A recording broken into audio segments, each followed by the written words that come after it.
Speak Now is by far the most underrated Taylor Swift album, and arguably the least discussed country record outside of her debut. But with that one, that goes without saying. It's really easy for this one to get lost in discussion considering it came out between this and this.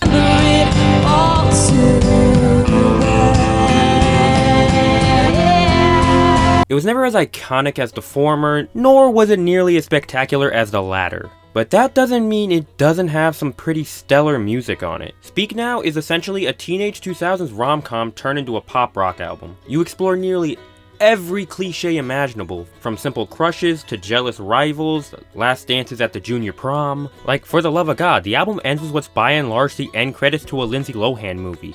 But unlike the garbage rom-coms of Get a Clue or Just My Luck, it's an actually really good teen rom-com. Now you see, Speak Now is actually Mean Girls and Freaky Friday, a good Lindsay Lohan movie. It's over the top and goofy and plays off those concepts exceptionally well. The insane nature of Better Than Revenge, the silly storytelling of The Story of Us, which while not the most noteworthy thing, contains some excellent pacing and detail. You have a story all about stopping a wedding from someone who's basically the villain of Shrek 1. Rather than being this pseudo-serious experience I end up laughing at, Speak Now once more gives you these experiences you've seen a million times, yet twists them and subverts them into more interesting concepts, but still knows when to dial back to let its dramatic moments truly soar. The perfectly paced Dear John, the insane intensity of Enchanted, the touching gentle nature of Never Grow Up. The album is built off this intricate balance and soars with some truly entertaining corny cliches and ballads that'll make your jaw drop or make you sob,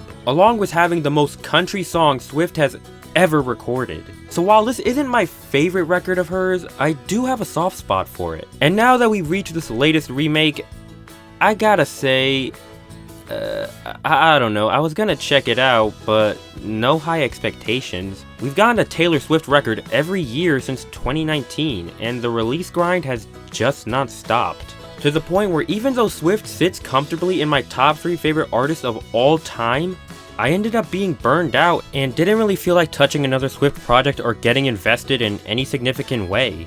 I adore Folklore and Evermore, but Fearless, while good, was a rather take it or leave it project and didn't give me a substantial reason to listen to this over the original other than fuck that guy. Red Taylor's version is a complete watered down plastic remake that sucks out so much of the raw performances and organic environments the original had, and Midnight's it's in the name. So now that we've gotten Speak Now Taylor's version, even though I had no hype or strong passion to listen to it, what do I think? Yeah, this is spectacular. I don't know what they did or put into this album, whether it be more time and effort or cocaine, but Speak Now Taylor's version is a masterpiece. Everything top to bottom on the original 14 songs is enhanced in every way.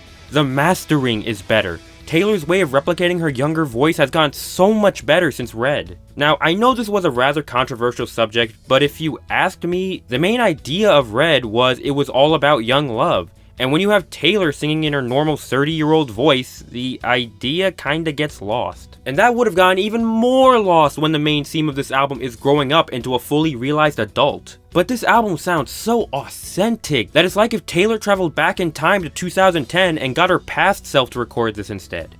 That's how good some of this is, while also having the added benefit of her mature delivery. Christopher Rowe is a good producer, but even I can tell a rushed out project when I see one. But here, he's given all the time he needs to give this the best mixing and organic quality it needs. As for musical changes, this record strikes the perfect balance, knowing to give other instruments further emphasis like on Dear John, and others a little less like on Better Than Revenge. Fearless was a record that played itself straight, so much so that there was no difference or genuine enhancement that really made me feel like this was the better version. I could listen to either and get the same experience. Red had so many changes that I absolutely hated, tainting what was by and large the best Taylor record. And I'm holding on to the 2012 version even though I fully know I'm giving money to this asshole. But here, this album is faithful to the core musical concepts but knows when to change things for the better. Better Than Revenge feels like it was given a touch of Olivia Rodrigo, really enhancing a lot of its petty nature. The mandolin is given so much more love on Back to December and Mean, which as a country critic, I greatly greatly appreciate that. This is how you remake a goddamn 13-year-old album.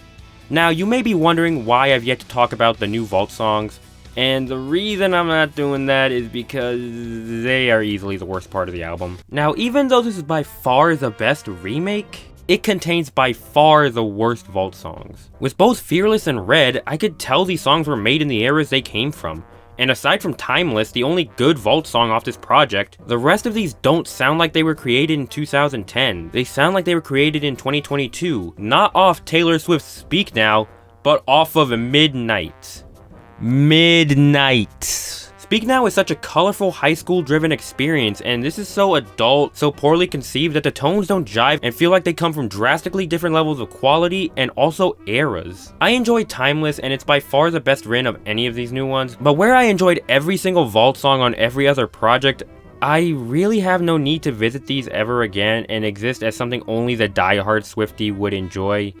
But at the end of the day, Speak Now is still a monumental, satisfying remake, and upholds the values of the original exceptionally well. It was an album all about growing up and leaving your silly antics and childhood nature behind, even if you were afraid to do so. It's why Never Grow Up and Innocent are the emotional core of the album, and Long Live is the perfect rom-com send-off for not only Swift's past decade of music, but the end of the most magical decade of my generation, and it hits especially hard now because back in 2010, Taylor was 20 years old when this album released. It was her farewell to her teen years and the beginning of a new age in her life and music. And now, on July 7th, 2023, I too have turned 20 and left my childhood behind, and my true journey of adulthood begins now. And this record was the perfect send-off for me and my place in life. So even though this record does have flaws, I immensely connect with what she has given me regardless. So I'm gonna give Speak Now Taylor's version a strong 8 out of 10. Long live, my brothers. Long live.